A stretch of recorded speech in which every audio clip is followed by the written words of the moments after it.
episode Monday Night Raw yang cukup lengkap menurut saya. Ada tambahan beberapa match untuk menuju Crown Jewel yang semakin dipanaskan di awal November nanti. Dan juga the return of Elias yang sudah diiklankan juga di Monday Night Raw sebelumnya. Dan ada return Baron Corbin dengan gimmick baru dengan manajernya JBL. Dan juga ada beberapa cerita menarik juga di episode Monday Night Raw hari ini. Selengkapnya di Gulat Review.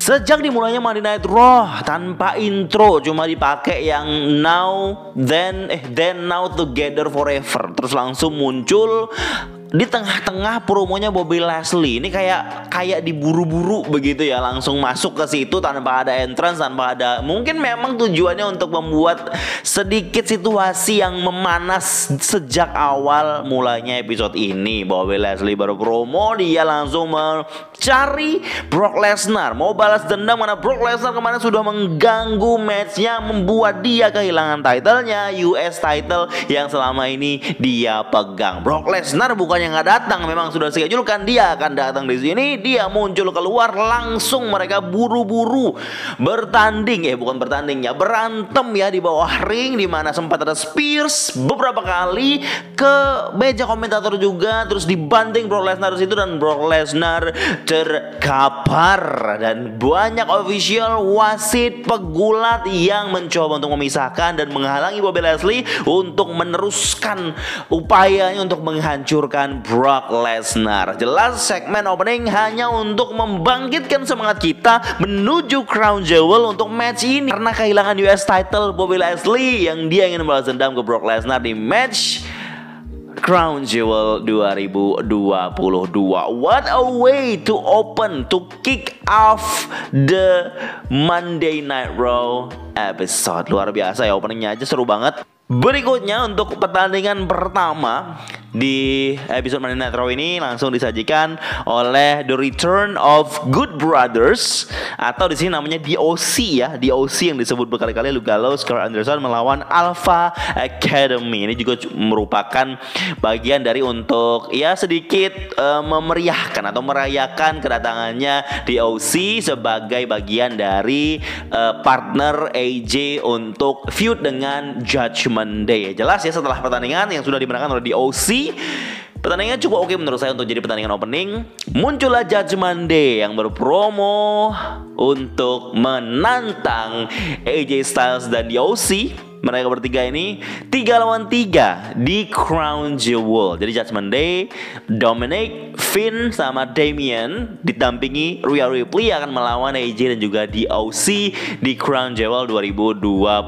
Ini pertandingan yang cukup menarik menurut saya ya. Cukup oke juga disiapkan untuk pay-per-view Crown Jewel. Dan Dominic juga sedikit bilang dan dia ngerasa ayahnya itu sampai pergi dan pindah ke SmackDown itu gara-gara terancam karena dirinya begitu. Dan jelas di sini guys, WWE mengistirahatkan sejenak feudnya Rey Mysterio dan juga Dominic Mysterio karena mereka akan fokus dengan DOC dan juga AJ Styles di sini ya. Dan juga Dominic masih ngerasa, saya rasa sebagai yang nonton Dominic masih kerasa canggung, dan makin diperjelas kalau kekuatan Dominic itu ada di Rhea Ripley ini guys ya.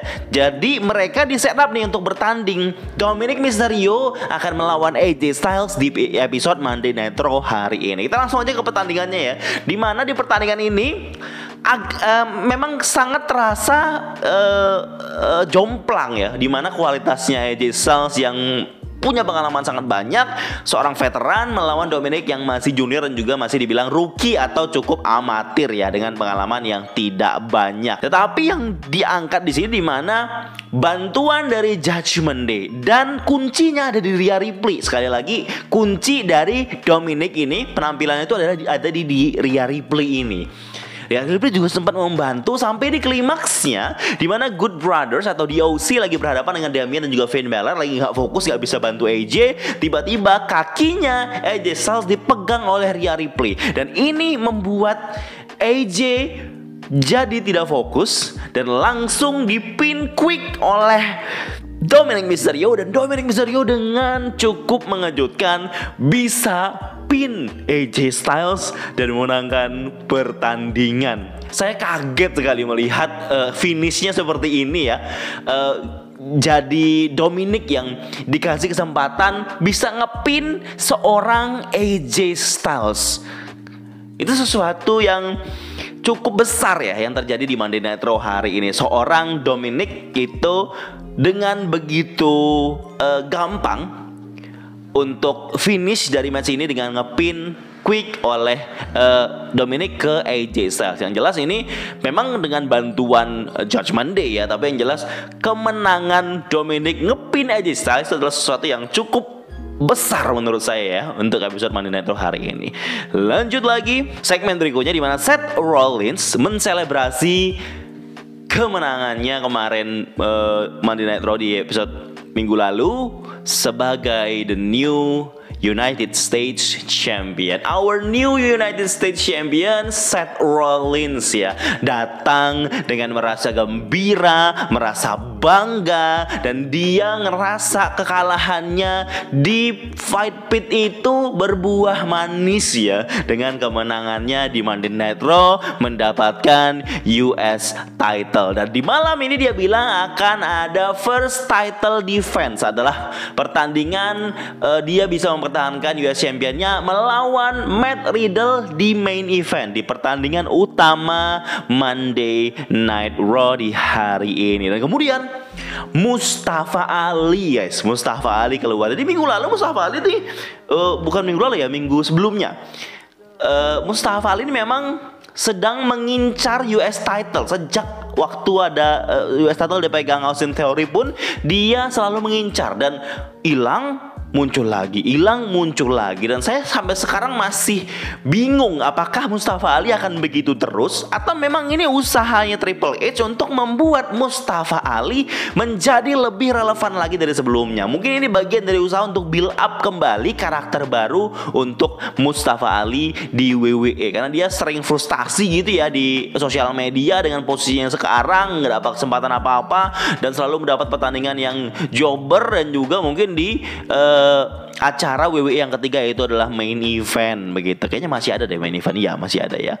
Dan di sini Mustafa Ali menginterupsi dan bilang kalau Seth Rollins harusnya terima kasih dengan Brock Lesnar karena sudah membantunya bisa menang dari Bobby Lashley gitu. Dan Mustafa Ali bilang ke Seth Rollins katanya dia mau kesempatan lagi bertanding untuk US title karena si Bobby Lashley sebelumnya sudah menjanjikan kepada Mustafa Ali kalau next time akan memberikan lagi Mustafa Ali kesempatan untuk US title. Jadi Mustafa Ali nagih nih ke US Champion yang baru.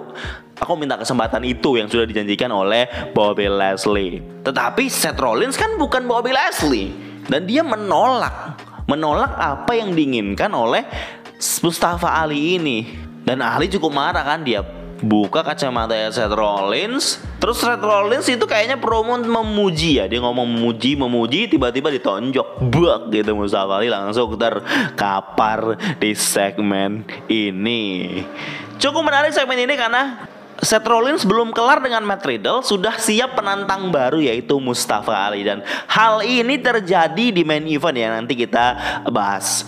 Setelah itu adalah pertandingan Women's Tag Team Champions Dakota Kai, Io Sky yang bertanding melawan Candice LeRae dan Bianca Belair. Lagi-lagi Candice LeRae dipin, dan beberapa kali match Candice LeRae kayaknya memang belum siap untuk langsung mendapatkan kemenangan yang signifikan untuk Women's Division ini ya, karena WWE saat ini tengah fokus dengan damage control juga. Di episode Monday Night Raw minggu depan, Bayley disiapkan untuk pertandingan juga melawan Bianca Belair, tapi non-title match ya, yang mana mungkin jika dia menang di match Monday Night Raw minggu depan ini, dia kembali mendapatkan kesempatan untuk Raw Women's Championship. Kita tunggu aja kelanjutannya, karena memang fokus Monday Night Raw ini di damage control. Bukan Monday Night Raw ya, malah bukan cuma Monday Night Raw, ada SmackDown juga, yang mana Io sama Dakota juga dituntut harus bertanding di SmackDown, dimana ya Tag Team Championship untuk Women ini harus 2 brand begitu ya. Jadi damage control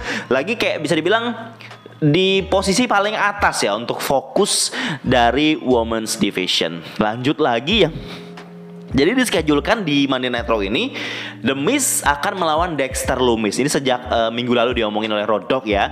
Jadi dalam pertandingan ini kalau Dexter Lumis menang, dia akan dikontrak oleh WWE jadi full main roster, member of main roster di Monday Night Raw. Tapi kalau Dexter Lumis kalah, Dexter Lumis tidak boleh lagi datang ke Monday Night Raw. Ini adalah sebuah stipulasi yang bisa menguntungkan The Miz, bisa juga merugikan The Miz. Jadi The Miz ini agak sedikit khawatir dengan match ini. Jadi dia nge-set up sebuah cerita di balik layar. Tiba-tiba di balik layar si Matt Riddle sama Mustafa Ali itu ketemu. Miz lagi terduduk kesakitan, katanya lututnya sakit. Katanya dia kepleset. Aduh, sakit sekali. Aku mau dipanggilin dokter. Kayaknya ini patah atau kayaknya ini cedera. Kayaknya aku nggak bisa bertanding malam ini. Kita tahu itu cuma alibinya The Miz ya. Kemudian di segmen berikutnya lagi muncul The Miz lagi merasa kesakitan di ruang UKS ya. bukan di ruang medis begitu. Terus diwawancara oleh Byron Saxton. Ditanya Byron Saxton, The Miz kayaknya kamu biasa-biasa aja, kayaknya nggak sakit deh itu ya. Jadi kurang lebih seperti itu.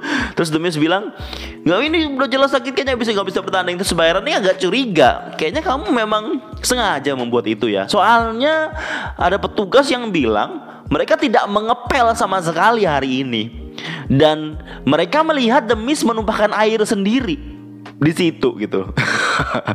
Sudah dari awal kita udah jelas kalau The Miz ini nge-set up itu semua ya, pura-pura sakit biar dia nggak bertanding dengan Dexter Lumis di sini. Dan kemudian ada Johnny Gargano yang ngeprank si The Miz, bilang katanya, itu dia Dexter Lumis. Terus The Miz langsung berdiri. Dia kan katanya kakinya sakit, cedera, nggak bisa bertanding. Tiba-tiba berdiri. Terus Byron gimana nih? Akhirnya lucu banget ini ya. Menurut saya ini cukup menghibur, dan segmen itu berlanjut di mana Johnny Gargano terus menggoda The Miz. Dia bilang hati-hati dengan Dexter Lumis, karena kita tahu Johnny Gargano di zaman NXT dulu memang dia agak paham lah siapa Dexter Lumis ya, waktu dia Faction The Way itu ya, di NXT waktu itu. Dan beberapa kali Johnny Gargano mencoba untuk memperingatkan The Miz sampai di pertandingannya. Dimana saat pertandingan The Miz yang sudah sehat-sehat walafiat begitu ya, Dexter Lumis lagi entrance Dexter Lumis tiba-tiba The Miz dari belakang memukul pakai kursi, dipukul bertubi-tubi, dihajar skull crushing finale langsung ke wajahnya Dexter Lumis, kepala Dexter Lumis. Ya udah, Dexter Lumis terkapar, match tidak jadi dilakukan. Udah diiklankan dari awal tapi matchnya tidak jadi dilakukan. Memang saya juga berpikir matchnya itu kenapa di Monday Night Raw, karena memang ini adalah sebuah story yang cukup panjang yang harusnya terjadi dalam acara yang spesial, entah itu Crown Jewel atau bahkan di Survivor Series War Games nanti ya. Saya menganggap ini adalah story yang harusnya dipertandingkan di pertandingan pay-per-view, dan cukup ya melegakan lah ketika pertandingan ini terjadi di Monday Night Raw. Dan mungkin saya kemarin sebelumnya ekspektasi pertandingan di Monday Night Raw ini hanya akan berakhir diskualifikasi atau mungkin tidak selesai begitu ya, tapi memang tidak jadi dipertandingkan karena seperti yang kita tahu, The Miz menghajar Dexter Lumis sebelum masuk ke pertandingan. Karena story ini sejak awal jadi kayak sebuah penyelesaian begitu, ketika akhirnya Dexter Lumis bisa bertanding lebih proper dengan The Miz yang sebelumnya selalu dihajar dan juga selalu dihantui begitu saja. Dan saya pengennya ini sinematik, saya pengennya ada stipulasi ya. Ya kita tunggu aja ya, apakah akan berakhir memuaskan. Selama ini kita nantikan bagaimana Dexter Lumis selalu menghantui The Miz. Lanjut lagi adalah kedatangan Cora Jade dari NXT yang memilih Rhea Ripley ya. Sebelumnya di si Roxanne kalau nggak salah namanya, iya kayaknya ya, di SmackDown kemarin saya sempat bahas juga, dia milih Raquel Rodriguez untuk bertanding, ada pick your poison gitu ya istilahnya di NXT, di episode NXT. Dan saya informasiin teman-teman ya, besok biasanya kan Dynamite itu ada di hari Kamis pagi, tapi untuk minggu ini Dynamite ada di Rabu pagi. Saya sudah informasikan juga sebelumnya. Jadi NXT dan AEW Dynamite akan head to head dalam satu waktu. Ini hal yang sangat menarik.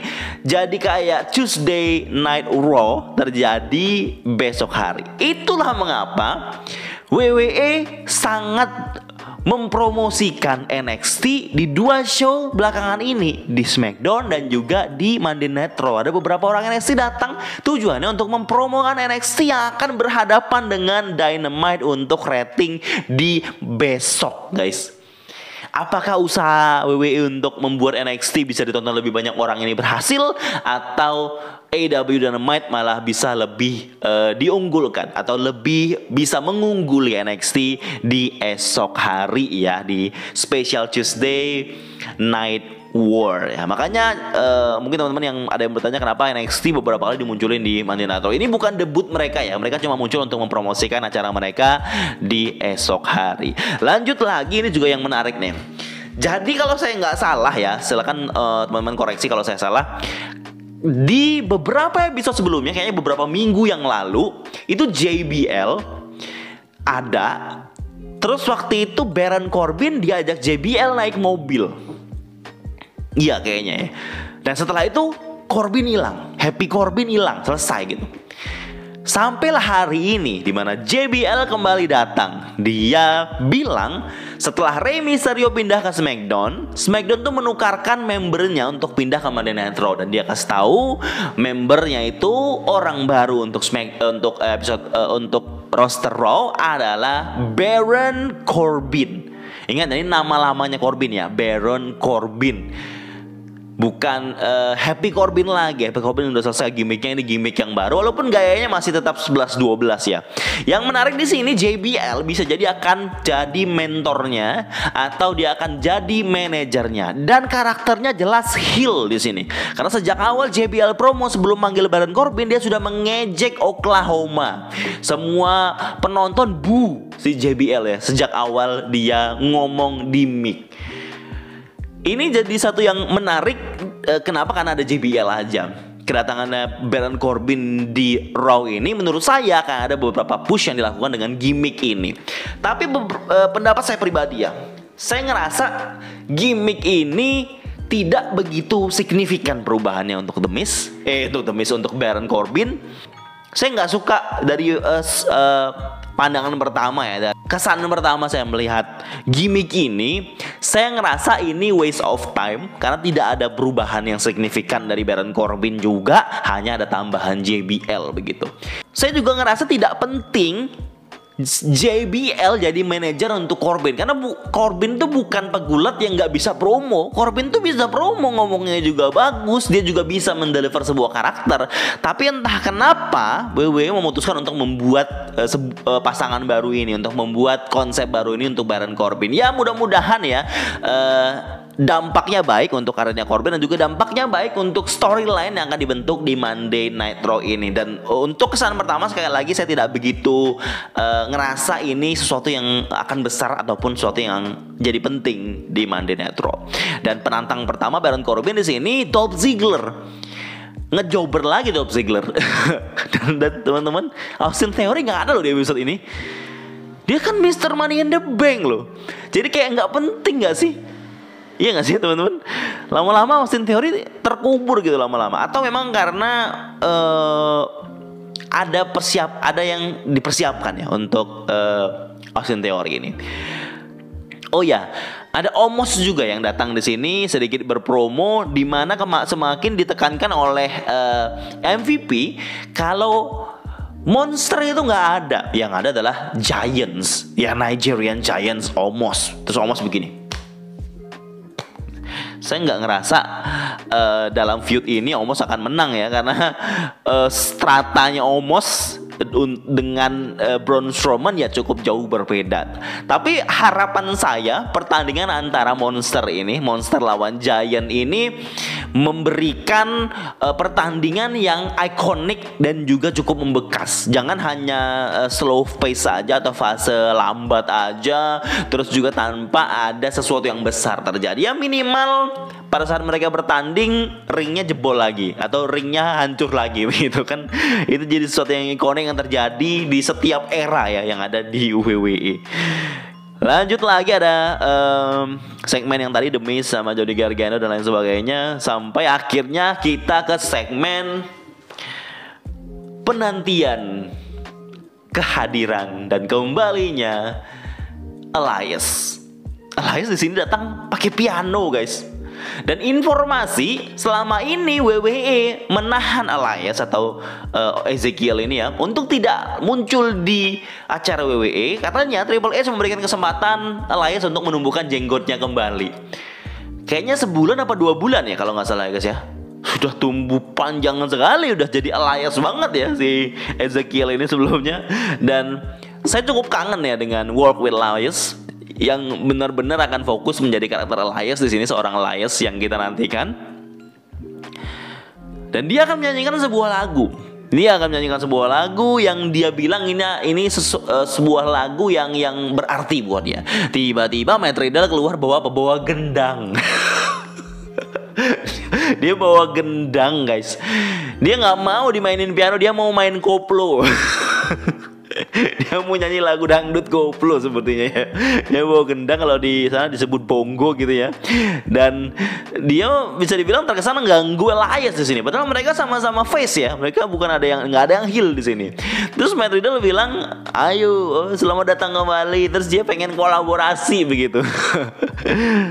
Sampai akhirnya Elias bilang, "Beri saya kesempatan untuk menyanyikan sebuah lagu ini, untuk memainkan musik ini." Main piano dianya. Terus Matt Riddle duduk sambil gendang. Si Elias mainkan musiknya belum selesai, tiba-tiba burn it down. Langsung dipertandingkan US Champion di situ. Jadi returnnya Elias saya merasa belum lengkap dan belum puas. Yang cukup ganjel memang dia pakai piano bukan pakai gitar. Ya dan gimmicknya di sini di WWE kali ini semakin ditekankan kalau dia seorang artis rekaman, dia seorang musisi begitu ya, pegulat yang musisi begitu di gimmicknya kali ini. Dan pertandingan US Champion Matt Riddle melawan Seth Rollins ini ada Elias masih di bawah menyaksikan pertandingannya gitu. Pertandingan berjalan oke banget. Saya juga senang banget lihat pertandingan main event ini. Ngerasa cukup solid juga setiap move yang mereka lakukan, setiap cerita yang mereka bawakan di sini. Dan keterlibatan Elias di sini menjadi hal yang menarik, menjadi bumbu yang menarik. Apakah Elias akan jadi feud dengan Matt Riddle nantinya? Karena kemenangannya Seth Rollins di sini ada andilnya Elias juga yang merusak momen klimaks akhir begitu. Bisa jadi nanti di Monday Night Raw berikutnya Matt Riddle menyalahkan Elias karena sudah membuat dia kalah. Dan setelah pertandingan Mustafa Ali muncul menghajar Seth Rollins, guys, sampai Seth Rollins kabur. Ini dalam satu main event ada 2 gejolak yang terjadi, yang akan jadi feud berikutnya sepertinya.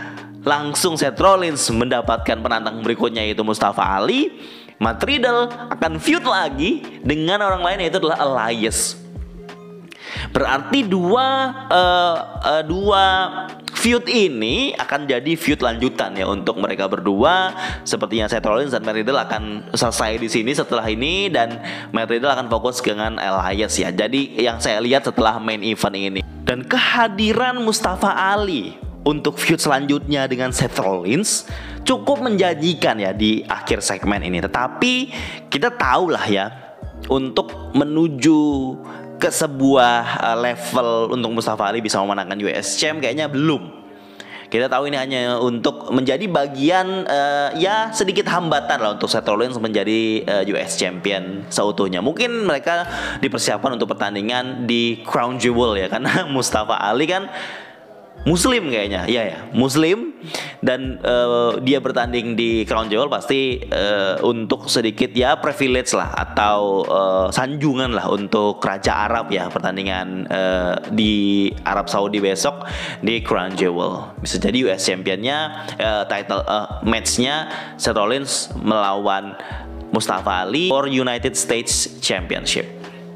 That's it guys, episode Monday Night Raw hari ini. Seperti yang saya bilang tadi, episodenya cukup lengkap. Cerita yang disajikan juga jelas. Saya merasa apa yang disajikan cukup pas ya untuk episode Monday Night Raw di hari ini. Dan FYI for your information, buat teman-teman semuanya yang menanyakan kenapa channel ini tidak mengupload lagi Gulat News, saya coba fokus untuk ke channel sebelah dulu ya. Di sini kita fokusan untuk review dulu aja, dan next time mungkin Gulat News akan dibikin konsepnya Gulat News live ya. Jadi kita akan bahas berita-berita dunia gulat profesional secara live di Gulat News live, itu ya seminggu sekali atau 2 kali ya akan kita live kan. Dan informasi juga untuk teman-teman, saya akan live streaming lagi, live watch along lagi untuk pay per view atau premium live event Crown Jewel ya. Terima kasih buat yang selalu mensupport channel Gilang Gulat. Terima kasih.